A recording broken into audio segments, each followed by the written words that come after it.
Y analizamos ahora el panorama político de Venezuela con el politólogo y docente de la Universidad de Münster aquí en Alemania, Ivo Hernández. Ivo, gracias por estar acá con nosotros. Bienvenido. ¿A qué escenarios políticos se enfrenta Venezuela si gana por primera vez en 17 años la oposición en el Parlamento? Hay enormes potencialidades de cambio. Hay que entender primeramente que no se puede hablar de un triunfo de parte de la oposición hasta no ver los números totales, porque en Venezuela, debido a una cantidad de especificidades legales, se trabaja con tres tipos de mayoría. Hay una mayoría que sería simple y hay dos tipos de mayorías calificadas. Existe la mayoría simple, que sería 50+1, es lo más sencillo. Después está 3/5 de la Asamblea y luego 2/3, y cada uno de ellos impide o alude a potestades particulares en el caso de la oposición. Bueno, no tenemos todavía resultados oficiales, sin embargo, la oposición dice que ya ha ganado tras estas elecciones. Si esto es así, si se confirma, ¿cuál será el futuro del liderazgo del chavismo? Diosdado Cabello, Nicolás Maduro, Jorge Rodríguez, ¿qué le espera?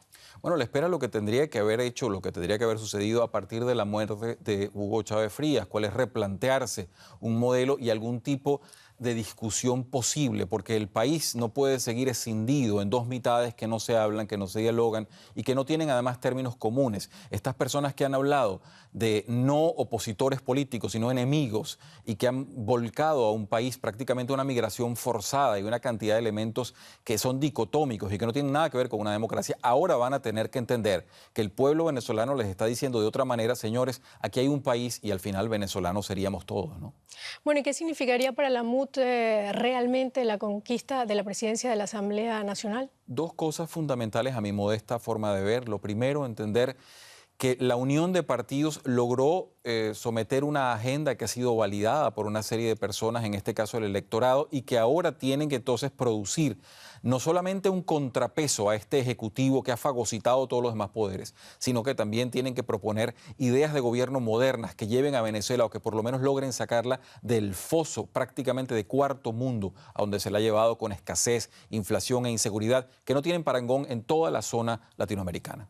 Y ese diálogo, ese consenso del que tú me hablabas anteriormente, ¿se puede lograr con la oposición en el Parlamento? Sobre todo ahora sí, porque hay una cuota de legitimación de parte del electorado, que eso cambia totalmente los términos. Aquí no estamos hablando de una concesión del Ejecutivo, cual era la primera función de aquel diálogo que se intentó dar en el pasado, sino que aquí estamos hablando de una oposición que ha sido validada por el electorado, y en el caso de lograrse una mayoría importante, tendría entonces una certificación muy particular para darle peso a sus palabras. ¿Podría la oposición dentro del Parlamento, si logra esa mayoría, 113 diputados de los que se habla, pedir la revocación del mandato de Nicolás Maduro? Bueno, sí, hay que entender que 2/3 de la Asamblea, sabiendo que el total serían 167 diputados, si ese total de 113 se lograse, sería más de 2/3. Eso sería un empoderamiento bastante fuerte de parte de la oposición. Si eso fuesen los totales, vendrían una cantidad de cambios posibles, entre ellos la posibilidad de, sí, una cantidad de funcionarios que podrían ser revocados. No solamente